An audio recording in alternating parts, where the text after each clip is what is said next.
Well, hello and welcome to my latest video. First of all, slightly downbeat note, although I hope not.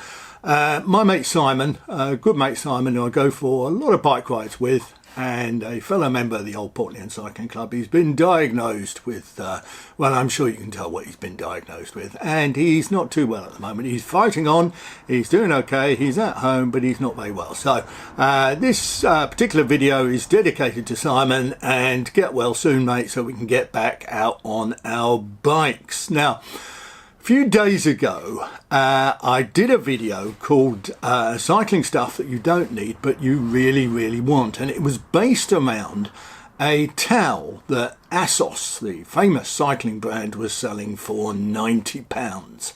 And it made me think of a few other things that I think you probably want, but you don't actually need. You may be fairly new to cycling, you may be a regular cyclist, and you've thought about these various things and you think, oh, I really want that, or if I'm going to be a proper cyclist, I need to have that. And I'm here to tell you that you don't really need it. So let's get straight into it. Item number one is a Garmin, as it's commonly called, although this is a Wahoo. And what is a Garmin or a Wahoo? Other brands are available. It is a device which you attach to your bike and allows you to record your rides and the distance and the speed and the cadence and all this kind of other stuff. So the first thing to say is, do you need it? Well, no, of course you don't need it. My mate Mark has been cycling for years, and at the beginning of each year he buys a copy of Cycling Weekly, which has got a calendar in it, and every day he records the miles that he does. He likes the bit of paper, he likes the pen, he likes adding up the miles each week.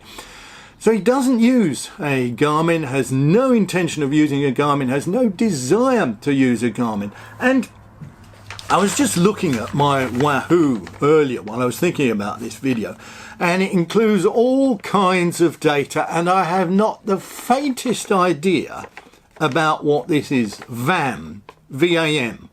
No, me neither. TSS. Do you know what that is? I keep on reading about it, I keep on reading articles about it, but I still don't know what it means. NP. Do you know what NP is? I have data about my NP, but I don't know what my NP is. IF. Well, I should Coco. Now, do you need this information? Of course you don't need this information. Do you need to know how many miles you've done? No, you don't. Do you need to know what speed you've done? Do you need to know what your cadence was? Do you need to know what your heart rate was? No, you don't. It's all data coming out of your ears, and not a jot of it is worthwhile. And you end up riding like Chris Froome, like this, okay? You're looking at your head unit all the time and you're studying your data. But word of advice, guys, you're not Chris Froome. You really aren't. Look at the world around you. I went for a ride yesterday, and I was riding through the beautiful Kent countryside, and it was a lovely day. There was a little bit of rain, there was a bit of cold, there was a little bit of wind, and we were riding through some pretty crummy, gravelly type paths covered in dirt and filth and rocks and stones and God knows what else. But I was looking around, I was enjoying the countryside, I was listening to the birds singing, I was listening to the tractors and the BMWs parping as they went past. I was at twos with nature. Who was it? Woody Allen who said I'm at two with nature? Yes. I was trying to be at one. I was perhaps at 1.5. So a Wahoo, a Garmin, couple of £100, waste of money. Now you may think, well, that's okay for you to say, Julian, you've got one. Well, yes, I've got one, but do you need it? That is the question. No, you don't need it. You want it, but you don't need it.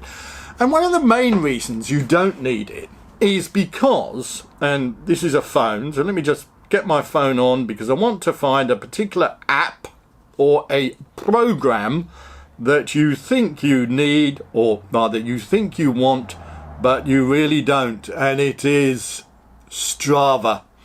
And if you don't know what Strava is, well, you must have been living under a rock. Strava is forget it. Now let me let you into a secret. By the way, Strava allows you to record your rides and your distances and your speed and how fast you went up a hill or a mountain or whatever it is, and it allows you to compare your data with other people. Let me let you into a little secret. Nobody cares, right? Now, I know that's a shock to you. I know you're going to be heartbroken about that. You've been dying to get onto Strava. You may even be on Strava, and you want to record your 3-mile commute, your PB up your driveway. You want to know whether you're faster than all the other 60 to 64-year-olds in your road.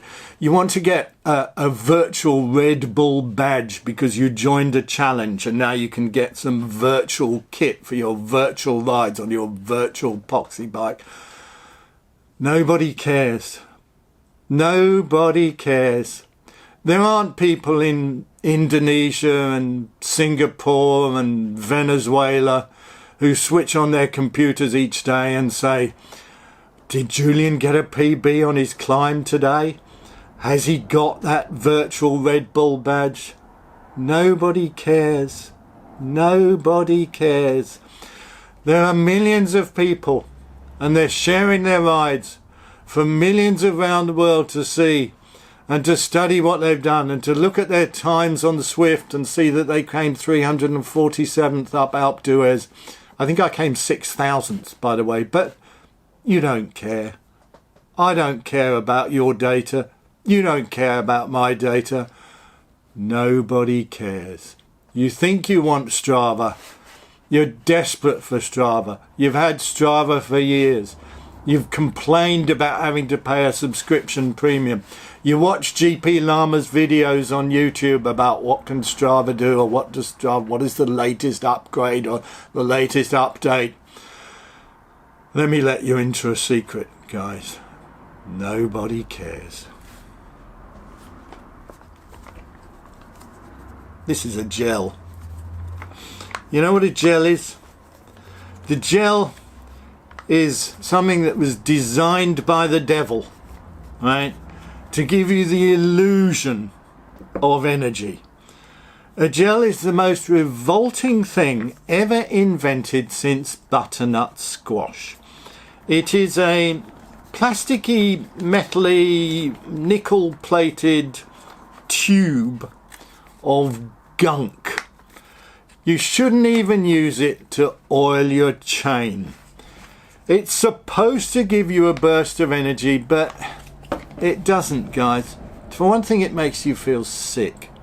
If you have 2 or 3 on a ride, it churns your stomach into a maelstrom of vomity feelings that is going to destroy the rest of your ride. It is a gloopy mixture of the sweetest, most disgusting, artificially flavoured nonsense since Sunny Delight. So you think you're a real cyclist. You've just gotten into it and you've seen these gels and you've thought, look, I can buy a gel for £2 or I can buy a gel for £2.50, and when I get tired on the end of my ride, I can neck that gel and I can be like a pro rider and chuck it to the side of the road, and it's going to give me a burst of energy, and suddenly I'm going to rush home at 20 miles an hour. It ain't going to happen, guys. It ain't going to happen. Let me let you into a secret. This is Julian's Secrets of Cycling Universe. If you want some energy, eat some jelly babies. Eat a Saurine bar. Eat a Mars bar. Stop at a shop and buy a can of full-fat Coke. All it is sugar. Energy is sugar. Anything with sugar in it that's quick to swallow, that's quick to digest, that's easy to assimilate, is just as good and a hell of a lot cheaper than a gel. Take my word for it. I've spent years downing gels, riding along with a pain in the pit of my stomach, dreaming of all the extra power I'm going to exert, and it hasn't made a jot of difference. I was a shit cyclist before, and I'm a shit cyclist no matter how many gels I've got inside me. So forget it. Don't go down the gel path. a CO2 canister. You think, I'm going to get a CO2 canister, I'm going to get a CO2 head, and when I get a puncture, I'm going to change my tube, I'm going to attach that nifty little machine, I'm going to turn the screw and whoosh, my tubes will magically filled with air. Yes, they will. And once you fix that tube with your single canister, you are screwed, because you will not be able to fill 2 tubes with 1 canister. And if for whatever reason, and it does happen, it's happened to me, your valve is not properly sealed or it's not properly tightened, and you attach it, and before you know it, all that ice cold gorgeous CO2 has gone into the atmosphere like the disappearing Amazon rainforest, and you're left at the side of the road with no pump and an empty flaccid canister of nothing. Get a pump, get a decent pump, pay a bit of money for a pump, attach it to your bike, and you can inflate any number of tubes on your ride, and the next ride you can inflate any number of tubes. And if you pass a passing cyclist who's had a puncture and his CO2 doesn't work, lend him your pump, lend her your pump, let them pump up your tyres, because a single CO2 canister is about as much use as a pair of marzipan bolt cutters. If you were going to carry CO2, my advice would be to carry 2 and carry a pump. And if you're going to do that, you might as well just carry the pump. You know what this is? Shall I tell you what this is? This is a charger for a Shimano Di2 system. Electrically operated gears. Ah, the solution to all the world's ills. Did you know, and I bet you didn't know, Leonardo, not Leonardo the footballer, Leonardo da Vinci, the Renaissance man par excellence, when he sketched a bicycle, he also sketched an electrically operated gear system. But because nobody knew what electricity was back in those days, and nobody knew what Shimano was, and nobody knew what a derailleur, and all the people, they'd scratched their heads like, was it Laurel or was it Hardy, or was it both of them? They scratched their heads like that, and they said, what is this? What is this Shimano Di2 electrically operated derailleur system that Leonardo has left in his sketchbook? We do not understand. Do you need electrically operated gears? No, you don't. Is it nice to have? Well, yeah, everything's nice to have. That's why you want it. Does it make you a faster cyclist? No. Does it make you a better cyclist? No. Does it make it any easier to change gear? No. Is it any quicker? Not really. Ultegra, a mechanical Ultegra, is the most perfect gear system ever devised. If you add a little electrical button, the amount of differentiation in effort in pressing that lever with an electrical system than a mechanical system cannot be quantified. There are whole universities in Massachusetts, in Bern. There is a hadron collider that has been devised to try and calculate the difference in effort required to operate a Shimano Di2 system than a mechanical Ultegra system, and they can't do it. They can't do it. Even President Trump, with all the greatest scientists in the world, with all his messages from God, hasn't been able to find it. So, do you need it? No, you don't need it. Something else you don't need, but you probably want, because you've read about it, and you've seen all those GCN videos. I'm not even going to justify it. No, I might justify it with a popular. You've seen all those GCN videos that say disc brakes. You need disc brakes. And you look at your crummy old bike that you've gone out of the garage, you dredged out of a canal, and it's got rim brakes. It's like, nobody has rim brakes anymore. Nobody has mechanical gears anymore. Nobody uses an ordinary pump anymore. Nobody writes down their miles in a notebook anymore. I've got to have a disc brake. No, you don't. No, you don't. Just because all the bike manufacturers sell bikes now with disc brakes, just because there is a Save the Rim Brake Facebook group that you're desperate to join because you don't want to join the disc brake revolution, don't join the disc brake revolution. I've joined it. Am I any better off? No. Am I a better descender? No. Am I a better climber? No. Are they better in the wet? Who cares? Don't go out in the wet. You see, some solutions are really easy. Disc brakes are better in the wet, they say.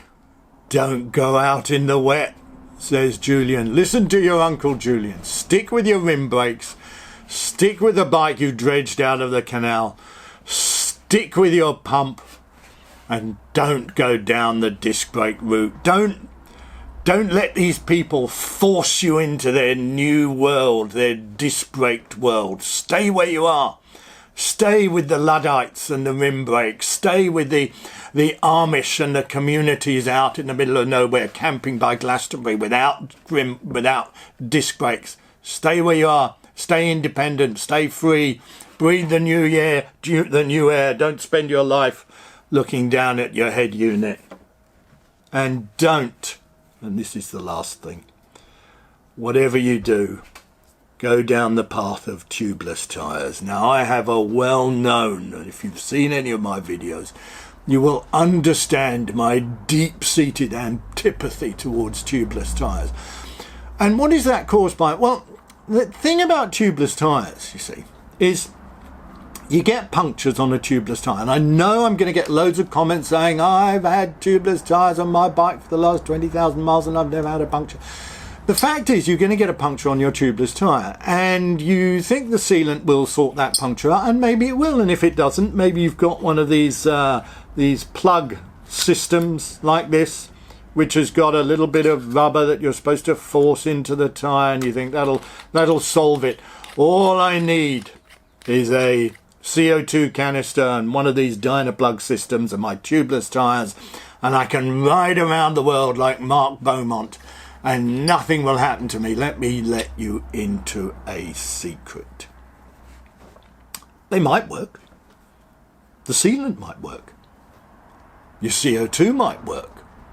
Although it's not advisable to use CO2 with a tubeless tyre.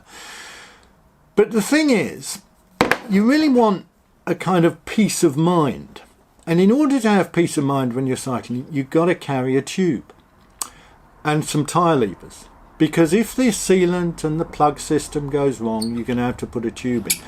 And the thing about tubeless tyres is, if you've got to carry a tube anyway, what's the point of tubeless tyres? Now, I've used tubeless tyres and had punctures, and have gotten so paranoid about riding with more and getting more punctures, that I ride with 3 tubes and 2 CO2s and 2 pumps and a spare tyre, and I'm still riding tubeless because I don't trust them. And if you don't trust your tyres, the enjoyment goes out of it. Not only do you spend half your time looking at your epoxy head unit, you spend the other half of the time peering around, looking at your tyres, listening for that telltale ejaculation of sealant which then sprays all over your legs, even if you've got mocoats on. So you think, I need to go down the tubeless tyre route. Everybody's using tubeless tyres. Everybody's using disc brakes. Everybody's using Di2. They're not. Really, they're not. People ride bikes in the third world, in other parts of the world where they can't afford these things, and they're perfectly happy. They're perfectly satisfied. It works perfectly as a tool. They go to work on it. They go and do their shopping on it. They don't need all this stuff. They're satisfied with it. But because you have the opportunity for it, and you see it all in the magazines, and you see it all in the videos, and it's shoved down your throat all the time, you think, I need this stuff. And if I have this stuff, I'll be a happier cyclist, I'll be a better cyclist, I'll be a quicker cyclist, I'll be able to keep up with my mates on the club run, I'll be able to beat my mates on the club run. Let me get you into a little secret. The only thing that's going to make you better and faster on a bike is to ride your bike more and to ride it faster. My daughter said to me about a year ago when she started cycling, how do I get quicker on a bike? And I said to her, the way to get quicker on a bike is to ride your bike quicker. And that is the best advice I can give you. It's the best advice I can give myself. It's the piece of advice I take the least notice of, let's be honest, because I have all this nonsense. And because I have all this nonsense, and because I fell for all this marketing hype and all this bullshit and read all the magazines and lapped up the adverts and spend fortunes in Wiggle and Chain Reaction and my local bike shop, which is the best place to buy your stuff, I can give you the secret. I can give you the full SP and the lowdown. So listen to your Uncle Julian. Stuff you want, but you don't need. Thanks for watching. See you next time.